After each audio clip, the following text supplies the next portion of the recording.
whakarongo ki te tangi a te korimako. Kōrero flowing out the hook of force. Kaupapa relevant, kaupapa out of bounds, kaupapa exigent, kaupapa paramount. Nā kona whakapiri mai ki te kaupapa tino whakahira hira whakarongo pi kari kari mai. Hare hare mai, o Taringa hare hare mai. We gotta gather up close everybody. Gather up close everybody. Kani move that body. Kani move that body. Toko toko i nuku toko toko i rangi te kāpau kura o tērā kura ka tāparu mai ki tēnei kura e te kura tāngata huri huri noa i te ika Māui i te hiku ki ngā paihau ki te upoko whakawhiti i te moana o Raukawa ki te Waipounamu ki Rakiura whakawhiti ki Rekohu whakawhiti i te moana Ākiwa i te moana Tāpokopoko i te tai o Pautini ki te ao. Ki te ao. Nei mai hoki mai kia Taringa. E mihi nei, kia koutou katoa. Tēnā koutou. Tēnā koutou. Tēnā koutou, tēnā koutou. And yes, kei te noho mōriro rero tonu mātou te whānau o Taringa. Pēnā pē etahi o koutou kāinga maha. But I'm still coming to you from the bustling metropolis of Te Awamutu. E pewhi ana kōrua, Erika, te puaheiri? Ka pai, ka tino pai o ku piro piro. Yeah, I don't know. It's been a great couple of days. Feeling a little bit more free at this level. Everything's good. Tēnā koe. Me koe tahi te puaheiri? Mea hau hoki o te rā ko tōku whānau, noho tonu nei te rāhui, ngā ohiti, ngā herenga aha rānei. But e noho tonu ana i te pai, e noho tonu ana i te haumarumaru me te hāneanea. E whakaro nui ana kia koutou i hoki atu ki te mahi, i ngā wiki ko taha atu, i te wiki ko taha atu, e mohe anau ki etahi o koutou he hararei, kia wehe atu koe i o tamariki, but it's been good, and yes, the roads are a bit more bustling around Te Awamutu with the workforce back out there, and all the hungry people waiting for their deliveries. Well, you know, ahau nei, most of my deliveries have been coming from te rohe o Ngāti Kahungunu, so... Tēka. Tēnā koutou Takitimu Seafoods. Hoi anō e te iwi e mihi ana kia koutou, and a big shout out to all of you, all of our Taringa listeners, ngai Taringa koutou katoa. Really, really love getting the messages. Got a heart-touching message the other day from somebody who was listening to Taringa, and they had a bit of a epiphany around whakapono. Ka reo e whakahuahua i tō ingoa, engari mohi o koe, ko ai koe, nō reira anei e mihi nei kia koe. Ai, e mihi ana ki kia koe e hoa. E karema, tēnei te huri ake ki tā tātou manu hiri. Yeah. Kua hono mai, i tētai atu piki auahi. E rongo ana i wana tamariki. Ana koene te hōtaka o iwi o te wiki. Heeni, tēnā koe. Kia ora tēnā koutou. Hake tērā kirehi i taku kirehi. Hoi no, e mihi ana kia koutou katoa. Tēnā koutou. Tēnā koe. Oh, must have been from your whare then, Puaheiri. Yeah, must have been the neighbours, because I get my partner to tie our kids up and put things around their mouths. Nah. Tētahi tangata. Lollies and tablets. I-papa, not those tablets. Hoi anō Heeni, e mihi ana kia koe. Kua tai mai kia kōrero mai mo tō iwi, mo te Aupōuri, mo tērā wehenga o. So thank you for joining us today. But before we get into the kōrero about tō iwi, tēnā, ho mai e koe tētahi kiwaha, no roto i a koutou. Ko tētahi tino kiwaha, e rua pēr ngā kiwaha. Ko tētahi, ko te kupu, he kupu anō, he kōrero anō mo tēnei mea te anei, nā reira. Menena. Menena. Tēnā koe? Menena taku ringa. Menena he kohinga aharai nei kei runga i waku ringa. Mea nei. Menena. Ai. Menena. Mea neina. Yeah. Menena. Mea neina, right. Menena. E mea neina. Menena. I like that. Menena. So now I'll influence you, Erika, to tell all your buddies, instead of using ane, you can start using menena. Menena ku whakahua? Ai, kei muri a koe. Te titiro ki wena. I can see that clearly. Cool. Yeah, just something a bit different. But where I came from, when I was growing up, that's one of the main tohu that you get given from the uncles, the aunties, the nans, the kaumātuas and all that sort of stuff. So they'll always use the word just na, titiro na, and then menena. Oh, ai. Menena, anena, menena. Yeah. Anena menena. Menena, na, titiro na. Everything ended with na. Nah. That's all I remember. I started to remember that, when I left Te Kao and left the north, I realised how to actually spell those words. Because I always thought it was just me nena, but then obviously it's e mea ne na. Yeah, so. Oh. But pronounced menena. Yeah. E mea nei Even said like that. Menena he taonga mai. Ana. Na. Oh, cool. Yeah. And that is so of that Tai Tokero sort of dialect, eh? I reckon you guys just talk so fast. It's got a different tangi. It took me a while to be able to comprehend the tangi down in the south, or ngā iwi o runga. So, yeah, you get to, I don't know, it's almost like you're on a different frequency sometimes. And it's like any other sound you hear, you start to acquire the sound and it just becomes easy to learn. So, like things like that, like menena, or the other kiwaha that, the other main one that I can remember is aimarika. So, when I started to work at Te Kai at Māori Television, they used aimarika differently to what I knew aimarika for. Oh, how? So aimarika, so everything was amazing, like aimarika, yes, hello, indeed, tuturu, aimarika, at the beginning of nearly every kōrero live cross that you could think of on Te Kai, they'd use aimarika, kei te kōrero a mea, nāna tēnei kōrero. And I used to think, I never heard it like that. But, e mihi ana, now that I'm in my 30s, e mihi ana hau ki te hunga I whakamahi a tērā momo kōrero.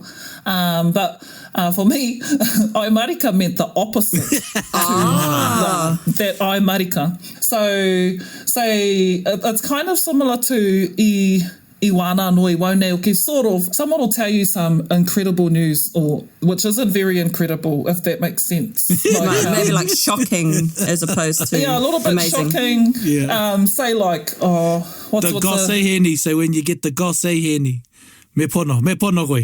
Yeah, so tape is another word for whawhi, but tape is gossip to us. And so when somebody's having a little bit of that, they'll go, you know, girl, ki te koe a meana, me tana kui, or whatever you want to say. But you'd say, wei, aimarika. Aimarika, horaka aue mōhio ki tēnā. Aimarika, ko mōhio no atua hau ki tērā kōrero nei ni. Hey. Oh, aimarika. Yeah, it's kind of like, I didn't realise that. It's a little bit shocking. It's a little bit something else. But the way that, and when I compare that aimarika to the aimarika that gets used often by reporters and the media and many other kurareo and stuff like that, it's slightly different. I kind of think that maybe it was a kere who maybe paraone or, and is now the aimarika that we use in this day and age is, it's evolving and it's become what it's become. Yeah. Well, it's another kiwaha that, and you show its diversity. And on Taringa, when we introduce kiwaha to our listeners, we try to inform them that it's based on context, it's based on your intention. A lot of them are, and so that they can fit in the context. If you know how to use them, you can fit them in whatever context you need to have them in. You can nearly use aimarika anywhere and everywhere, Erica. Just remember that. Yeah, okay.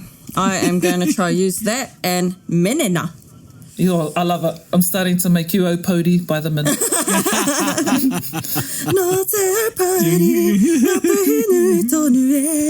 That'll be me. Pai. That was a good intro into our iwi o te wiki e te whānau. Aye. Too much. Ka mai te wehi, Erica, you're in a bit of a, waiata mood this morning. Yeah. That's like the only two lines I know. Aimarika.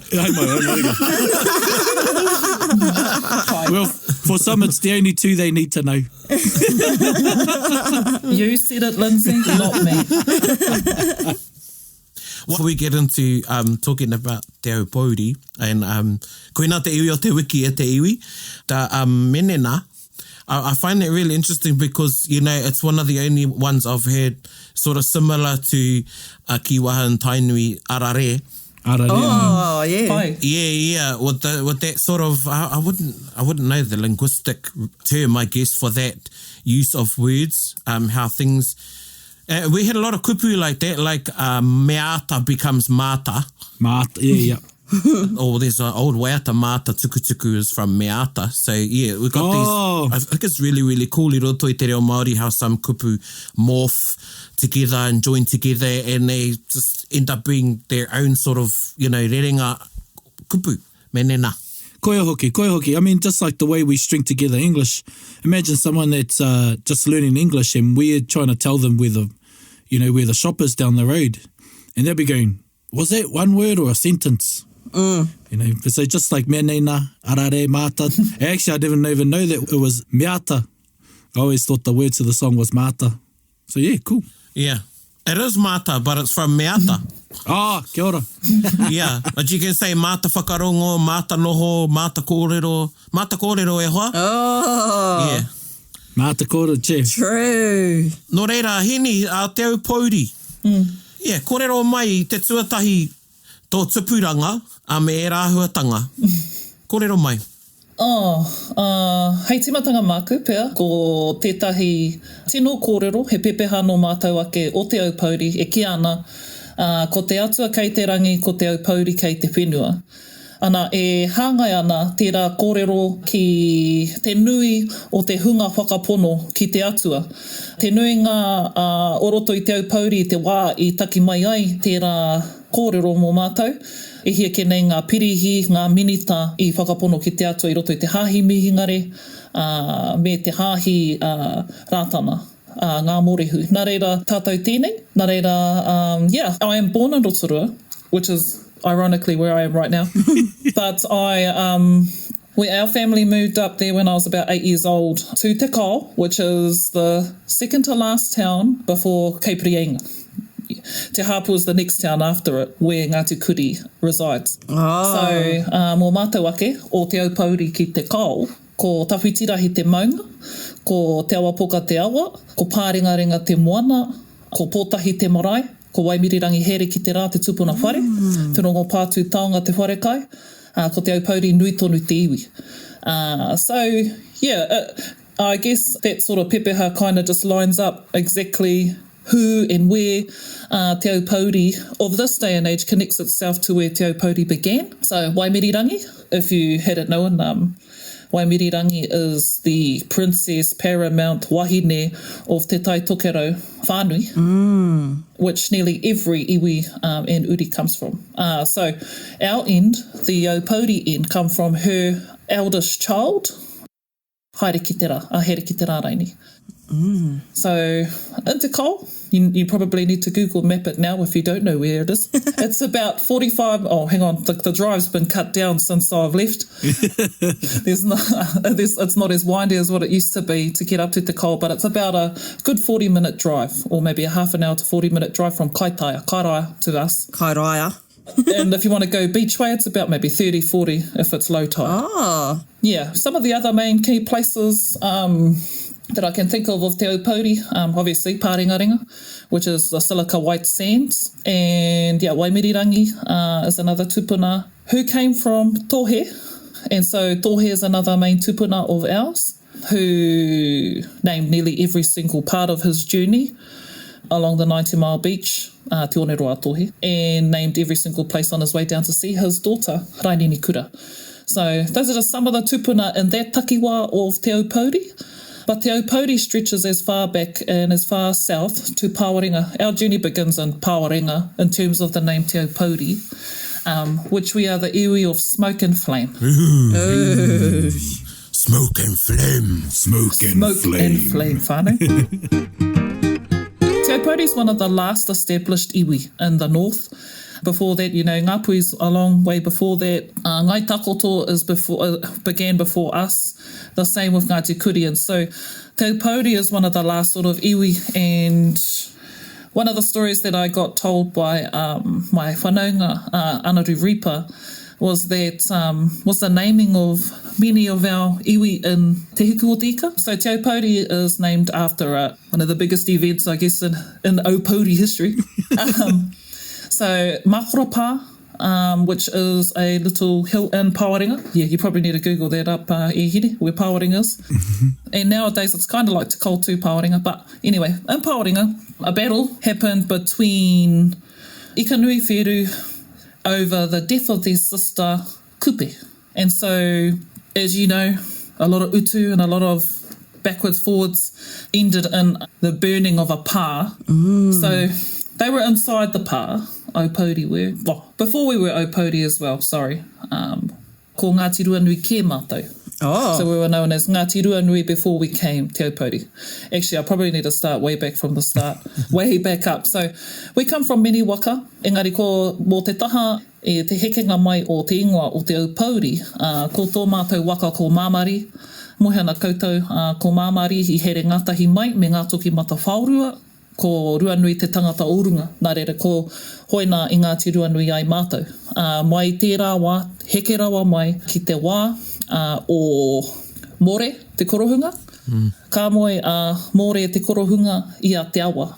Now, there's an interesting story about More that I should probably talk about because it doesn't really get spoken about. So, More's name was originally te korohunga, just te korohunga.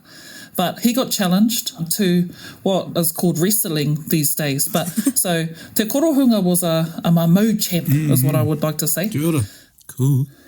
Yeah, so and te korohunga was challenged by Te Awa, Te Awa's husband at the time, and his name was More. Oh. So, and as you know, when you have a fight with someone in those days, it ends in death. So te korohunga i mamauaia me More. Ka mate a More, ka noho ko tērā ingoa matua, hei ingoa mō tō mātou tupuna te korohunga. Nā, mai taua wā, ka mea ke ko More te korohunga. And that's how he got his name, his full name, More te korohunga. Kia ora. Nā, ka moe a More i a te awa. Ko te awa i heke mai a Kuri, te tupuna rongonui, tētahi o ngā tupuna rongonui o te Hiku o Te Ika, and out became these amazing children who are now known as Te Aupōuri, and that's where Te Aupōuri began. So, More, ka moe a te awa kāputa, ko Kupe.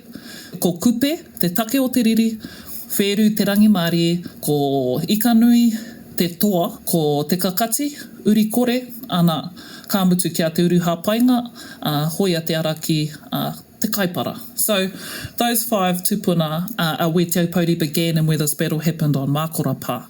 A lot of stories about the battle on Makora. Eventually though, the pā was lit on fire, everything was lit alight for them to be able to escape the hoariri. And after that, they were able to escape. Because if you've been in Pawaringa, Makora's way up on top of a hill, and so the pā was up in smoke and flame, and that's how they evaded the hoariri and went down into Whangapē and escaped another battle. So that's one of the, that would be officially the first battle as Te Aupōuri. So ever since then, we've become smoke and flame. So the iwi, or the people of smoke and flame, and Pōuri, dark, smoke. Cool. Cool as. Dark smoke and flame. And that's how they escaped the hoariri. And so from there, they migrated again to Whangapē, which is that song you were just singing, Erica. No Te Aupōuri Ngāpuhi Nui Tonu, or Ue One One, the tupuna in there is referred to as being Te Aupōuri because of the time that Aupōuri did live there. In this day and age, though, Aupōuri isn't the main iwi over in that takiwā anymore. We are still, our descendants are still there, but over time, many have in turn taken on other identities, the main one being Te Rarawa. Oh, okay. And all the other karangahapu in that takiwā. So yeah, from Pawaringa right up into the far north is what we would call Te Rohe o Te Aupōuri. Ngari hake te mea no Te Aupōuri nahe nahe te rā rohe. There's another word there e te iwi, nahe nahe. Te kupu nei nahe nahe. Te kupu, yeah. Not only. Mea nei nā te nahe nahe. No, actually, it might be absolutely not. Oh, haua. Actually, no, I do not want to translate my kupu. I will keep it there. Nahe nahe. Ko te Kermadix kia koutou ko rangi tāhuahua tērā? Ai. The Kermadix? So that's where our other waka comes from, or that's how we get our claim to that, to the Kermadix is for our waka kura haupō. Kia ora. So kura haupō, pō te tangata, pō hurihanga. So I'm not too sure if you guys know the story of kura haupō from that context of kura haupō. Kura haupō had a bit of a crash landing, that's what I'm going to call it, crash landing, and they landed in Rangitāhuahua, or Rangitahua. And they had to stay there and fix the waka. And so Pō Hurihanga fixed it with a net, which is called a kaharoa. And ever since that event, the iwi who come from there, that takiwa, all the way down to where I just said, we're called Ngāti Kaharoa, or Ngāti Kaha. And then over time, we changed from being Ngāti Kaha to either Ngāti Kuri, Te Aupōuri e Ngai Takoto. But the main iwi that say that they're Ngāti Kaha are Te Aupōuri and Ngāti Kuri. So we're one of the two of this day and age iwi who come from that tupuna Pō Hurihanga. Yeah, so I guess he was the hero in that time in fixing that waka. And I remember one time, and I think it was Shane Jones, he had commented, it was the first time he'd started speaking or something like that, on the taumata. And he went down into Tūhoi and he goes, ka tua ia ka kōrero, ka mea ke, ko kura haupō te waka. And someone cracked up laughing and goes, he waka pā karu karu, he waka pā karu karu. The broken waka. So ever since then he, and I think that was one of his first speeches in Pato Tipene. Don't quote me on it, but I remembered it because that's how I remembered the story about the waka pā karu karu. So always remember to have a comeback when somebody tells you that you've got a broken waka. So, but the Aupōuri of today mainly reside in Te Kao, but a lot of Aupōuri come from many other kāinga too, like Pāwaringa. There are some people who try to say that they are Te Aupōuri tuatahi. Yeah, because we're Te Aupōuri tuarua who left, but my dad always tells them that they just missed the boat, he says. Get on. Tāua. So, ngā uri o roto i te kao ko ngā uri o Tikanui. And so there's Tikanui and Te Wheru, but Wheru has some amazing stories. And his uri are mainly, because he married Taimania, another tupuna in Pāwaringa, and their uri have a naturally, so Te Uri o Tai is another branch off, I guess, but they're also of the other iwi, like Te Rarawa. I can't say that we're exclusively there because ka hore pēr he tikana tērā kōrero. Engari, ahu mai mātou I reira, heke rawa. And so another story, I guess, about the Te Oneroa Atohe, and which is the 90-mile beach, starts from Paripari, goes all the way up to, so Paripari or Ahipara, Kāriri Kura, Whāro, ngā tai o Whāro, down that way, all the way up to Kahokawa, which is Scott's Point, and then you go over the hill for a dive at Rehia, when the northerly hits, they call it, to be able to dive on the west coast. Aye. Giving us your secrets. You still need to know the tile, darling, to be able to go up there. And there's many, like awa, koawawa, along the way, but which probably comes to one of the hapu for Te Aupōuri, which is Te Whānau Pani. Now, we're called Te Whānau Pani because of one of the last battles between Te Aupōuri and Te Rarawa on the 90-mile beach. So Te Raina I Haia e Poroa is the line he drew in the sand and said, enough is enough, between the two iwi. After that battle, many iwi, most of our uri became Te Whānau Pani out of that battle. So all the uri who come from Tikanui's son, Te Kaka, are now known as Te Whānau Pani, to remember his death in that battle. Kia ora. Taringa. The other main tupuna, I guess I could talk about, and in saying this too, tā te mea me mohio a hau, me whakaiti a hau I roto I waku kōrero. Because even when I was younger, no one really spoke about those sorts of battles because they were tapu to them. And the tupuna that they spoke about, so even if I'm talking like this, it would never have been publicly, So I'm very mindful of that. But I'm also, which is what I love about Taringa's kaupapa, is that if we don't tell our stories on platforms like this, ka ngaro pia, ngā kōrero pē rārawa. Tika tau. Ko eke rawa ki te wā, ko tai ki tēnei wā, me kōrero, wēnei momo kōrero, oro te mātou. Definitely, Te Aupōuri is definitely not a niwi that would talk about that, but another tupuna, key tupuna of ours is Te Hautaiwa. Kia ora. So Te Hautaiwa ran from the bluff, or Waka Te Haua, which is the mark of Te Kao on the 90 mile. It's there's two main rocks out there, Waka Te Haua and Matapia, north of right up the top. So 90 mile, I think, is roughly 90 kilometres, I think, but 70 miles. It's not actually 90 miles, is what I'm trying to say. Yeah. So if you can imagine Te Hautaiwa running from the bluff all the way down to Paripari, which is way down in Ahipara, that's at least 60 kilometres. That's a 60 kilometre ultra marathon run. So he's famous for being one of our biggest toa rangatira, not just in Te Aupōuri, but mo te katoa te tai tokerau. And he was renowned for being such a masculine man, tall, big, but could run and could katai ia. So now we have the Hautaiwa run. Oh, cool. Or so if you're into that sort of oma, so you run from the bluff and you run all the way down. And when the Hautaiwa run was established in the early 90s, I think, there's pictures of Dean Nathan, by the way, to confirm my story. He was the Hautaiwa poster boy. They had a lot of wānanga just about naming the run after Te Hautaiwa, because they wouldn't talk publicly like how we're talking now about that tupuna, because they thought of him as being so revered and so tapu and an amazing warrior that when you did speak of him, it had to be, for things. So I'm just, I guess, trying to just talk about how amazing he was in that context. So now, in remembrance of him, we have the Hautaiwa Marathon. And I think it is like a half marathon, full marathon, and it starts from the bluff where he started his journey up there and ran down ki te rohe o te rarawa ki reira. And he stole some kumara. This is the short story. Stole some kumara, went back home to Leiahangi for his mother. Oh. There's a whole lot of stuff in between, but I don't think we have enough time for that, and could be some deferring accounts that might want to be contested. And I saw you said they carried on, but the Kura Kaupapa, they reenacted, or they ran the race carrying kumara as well this year, eh? Was it this year or last year? Oh, yeah, that was cool to see, yeah. Yeah, for the Aho Matua, the Runanga games, eh? Aye. Yeah, Wiki ha. Wiki ha. Koia. Nā kura kaupapa Māori o te motu. So yeah, they reenacted those sorts of things, and then they went to one of the other pā up in Te Paki and played ariki there. Kia ora. Actually, the term played doesn't sound right.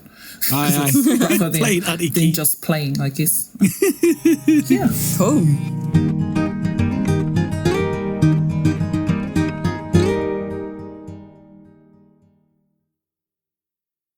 I remember when that iau I te kura, and I remember watching it on Te Karere when the Hautaiwa run marathon started, and I remember thinking, oh, ko ai tēnei iwi. and I was in Rotorua then, so tāua I whānau mai, I tupu mai I Rotorua, I roto te arawa. But then probably my next, where I knew about Te Aupōuri or explored who Te Aupōuri was at Te Papa. So I think Te Aupōuri was the second iwi to exhibit at Te Papa after, I think Te Atiawa was first, and then Te Aupōuri was next. Yeah, I think I was 9 when I went to that. Oh, far out. We had to drive on a bus from Te Kao, and we stopped in places to pick the rest of Aupōuri up, who lived in Auckland, and I remember stopping in Tūrangi, because we had to pick up Tina Marie and her whānau, because, as you know, they're Te Aupōuri too. Their kuia was one of our main kuia in Te Kao for a very long time, like the Wells sisters. Their sisters lived till, her nan in particular, Nani Kui, lived to at least in her 90s, and her sisters were the same as well. They lived right on, and now they still have one sister left who's in her 90s now. And then the nieces are knocking on their 90s as well, so he tohu tērā ka eke pera a Tina Marie ki tērā kaumātuatanga wana. So they have that marathon gene. Long game. Long game, playing the long game. Yeah. Well, it's resilience, eh? It's resilience. The story of Te Aupōuri, the koine oku whakaro is the story of resilience. You know, and I remember, ia koe kōrero ana, I remember from that exhibition, people of smoke and flame. Kuina te, and it was really, really cool branding and stuff, that exhibition. We still have it in our wharekai, that branding now, to this day. Well, it's funny, it's funny you say that, because the first time, it was not tū te kao, but that I whakaekau ki runga i te marae was when Kingi Tuheitia went up the year, I think, after the passing of Te Atairangi Kāhu, his mother, and I haere ki te whai aia. Ki reira, and that was the first time I'd been onto the marae. And it's funny you talk about Shane, because he was on the taumata that day. And Irima had to give him a bit of a tune-up later, because he said, this is a bit, your kōrero's a bit too ngai takoto. But it was lovely to be there. And of course, moia koe ki ngā connections kia te rongo pātū taonga. And then of course, Wai Mirirangi and her tāne, her husband, who descends from Reitu and Ue Oneone. So that was my first time there, ki te Aupōuri. And man, you guys put it on. I'll never forget. There wasn't a kaimoana that was missing on the table that day. Ara mai. Wow. Yeah. Whānau takes pride in their kōrero. Yeah, wena hono ngā katoa. Hoira, hakua horekau au e noho ana i te kāinga. Hoira hau e mihi ana ki ngā ahi kā o te kao. I ngā wā katoa. Tā te me korātou ngā tino kaimahi mo ngā hui pērā rawa te momo. And e tika ana Irima. And just so that you all know, even though Uncle Irima was a true Ngāti Hine, he was also Te Aupōuri. And we're also coming up to his anniversary when I think about it now. And he was definitely an advocate for Te Aupōuri, and it doesn't surprise me that he would have spoken like that to his whanaunga Shane and told him that's a bit too ngai takoto.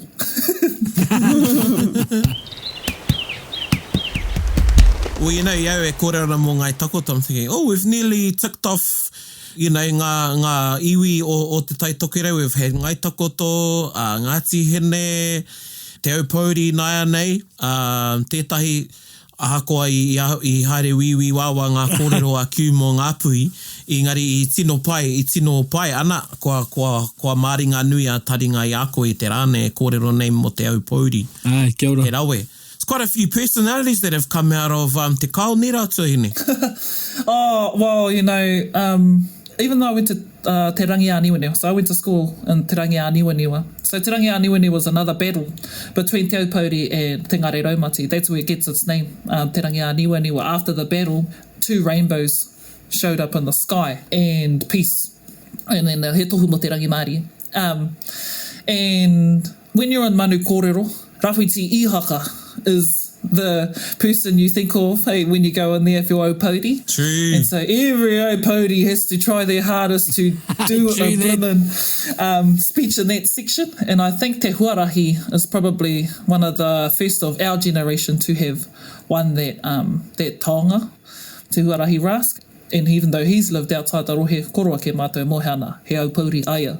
Right.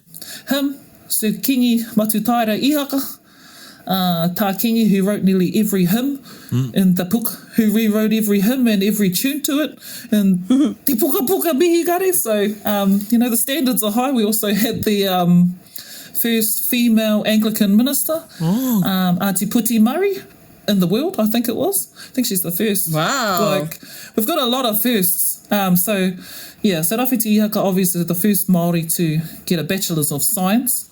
Waiatu. Machu Walters is who I want to make claim to. I love the fact that he says that he is Te Aupōuri through and through. See, in 660, Waiatu, I don't even want to think. And even the uncles that we were brought up with, everybody nearly had a master's degree, you know what I mean? Yeah. And not just that, and that sort of mahi as well. They were also leaders in their own right in other ki mahi that they were doing. Even Machu Rata, We've had so many Aupōuri leaders. And when I'm thinking about today, you think of the waka ngātoki matawhaurua in Waitangi, the kaihautu Aupōuri, Joe Conrad, and then you've got Stanley Conrad, who's the navigator after Heke Nukumai, and then their father, Pereniki, Hoira, Kānara, Shane Jones, Hone Harawira, Awaiatu, I guess, and... Heeni Brown. And Heeni Brown. I needed to be... me koetahi. But I just find that fascinating that so much leadership has come out of te Aupōuri. Yeah, and karepe te nuinga o ngā kaiwhakarongo e mohio ana ki rā kōrero mō ngā manu arataki kua puta mai I roto I tō iwi. He mea whakamiharo tērā ki au. Ai. E pono ana, tā te mea wāhi ono mano pēr noi ho mātou, ngā uri, ngā morehu, e ki ana ko te Aupōuri o Naiani. Ngari ki te whakaaro au mō ngā mea e rongo nui ana I te wane, ko Machu Walters.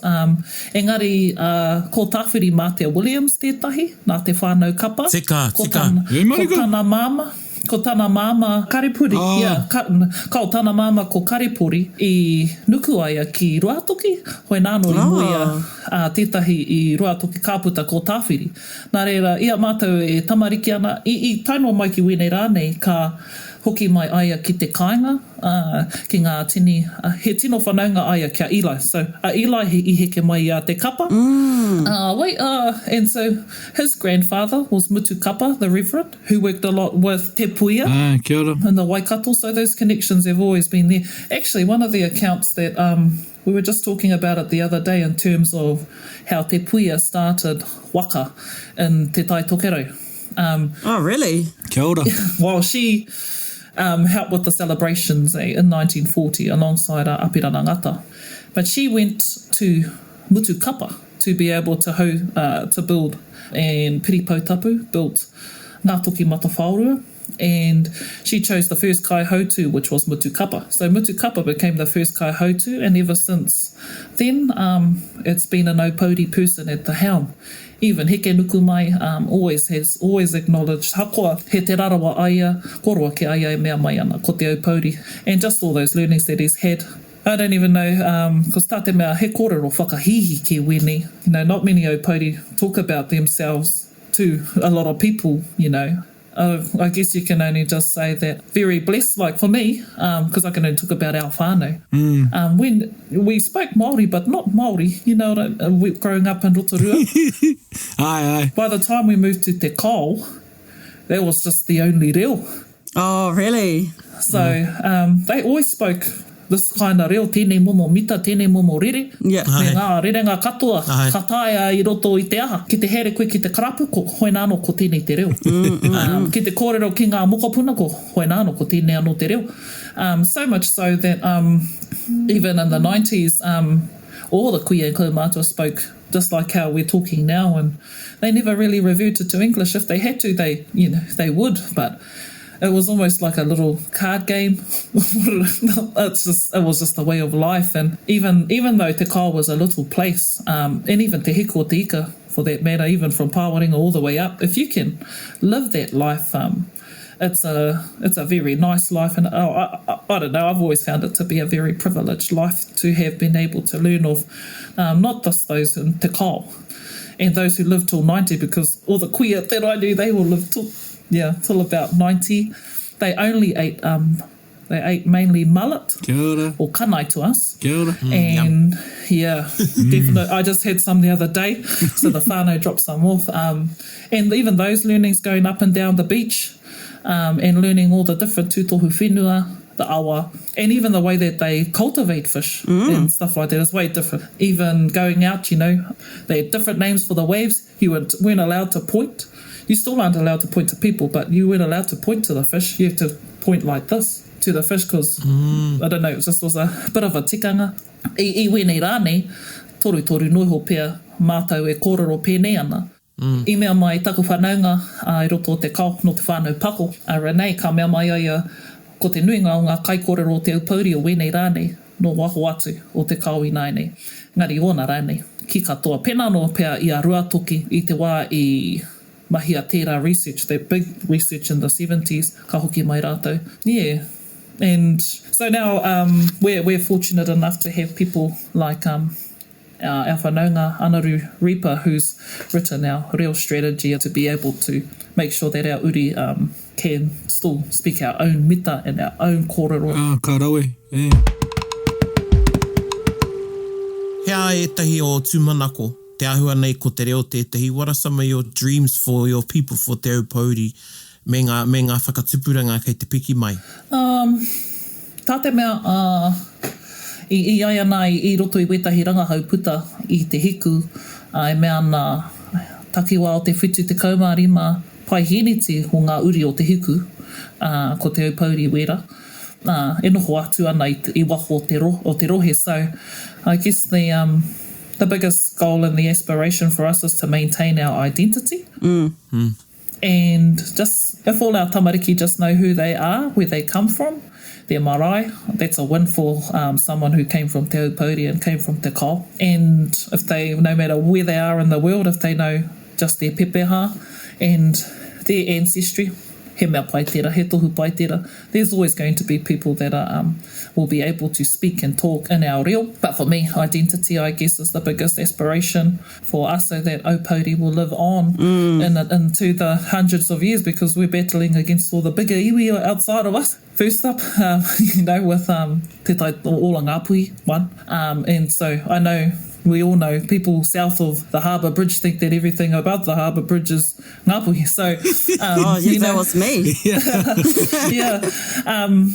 Because I guess one of the other key factors too is that, and he mihi tēnei ki te kapa o muri whenua. Because before that it was only Matu and the Auckland Anglicans who really represented on the Matatini stage and held those sorts of stories. I noticed that muri whenua, when I talk to kids these days, like people that are in their like teens and are outside living in Tāmaki, they go, oh, you go, where are you from? And they'll go, I'm from muri whenua. I'm muri whenua, No one ever says I'm Aupōuri, I'm te rarawa, I'm thing. In this day and age, it's more like I'm muri whenua. And for me too, I love that our tamariki are talking like that, because when the muri whenua claim happened and began, being able to unite all those iwi in te hiko tika, some say 6, some say 5 iwi, kei te ahu o tō te tiro. Now they say that they're muri whenua, so it's kind of uniting not just Aupōuri together, but nearly every iwi in te hiko tika, which is the whole aspirational view of doing the muri whenua claim in the first place. So, and choosing that one tupuna to unite everybody. So, for me, definitely love that. So, hang on, I did want to ask about that. So, is muri whenua sort of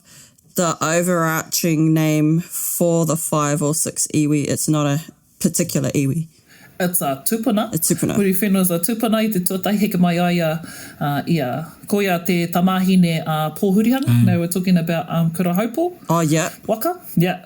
So pōhurihanga's daughter is muri whenua. Okay, cool. And when the muri whenua claim happened, they had chosen one tupuna to unite all those 5 tribes. And then muri whenua is also another name for te hiko o te ika. Okay. Yeah. And it also means backlands, obviously. Yeah. Cool. E te tuahine, kua rangatira taringa i a koe. Mai marika. Kua tai hoki ki te hiku o a tātou kōrero i tēnei rā. E rere nei ngā mihi ki a koe, kia koutou ko tō rahi. E noho nei te kōtiu.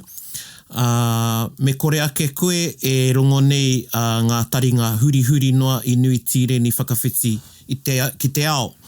Nō reira kāmihi ki a koe me tōu rahi, rawa atu ngā kōrero nei. Nō reira e mihi ana ki a koe Heeni, e whakamāna wātu ana. Kia ora tēnā koutou. Kei te wātea koe tuahine. Hui, ai marika. Thank you, Heeni. Rawe rawa atu. Thank you. Ka kite. Pai.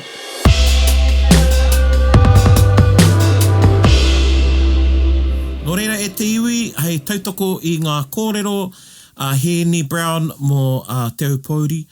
Anei tētahi waiata He waiata āringa tēnei, nā tana tētahi wana kaumātua nā kingi ihaka, kingi matutaira ihaka. Tēnei waiata. Nānei tito mā tana kapa mā te Auckland Anglican Māori Club, who were one of the foremost kapa back in the day. In Te Matatini when it was called the Polynesian Festival of Arts. Whakarongo mai.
Kani move that body. Well, that was a blast from the past, tira waiata, e huama.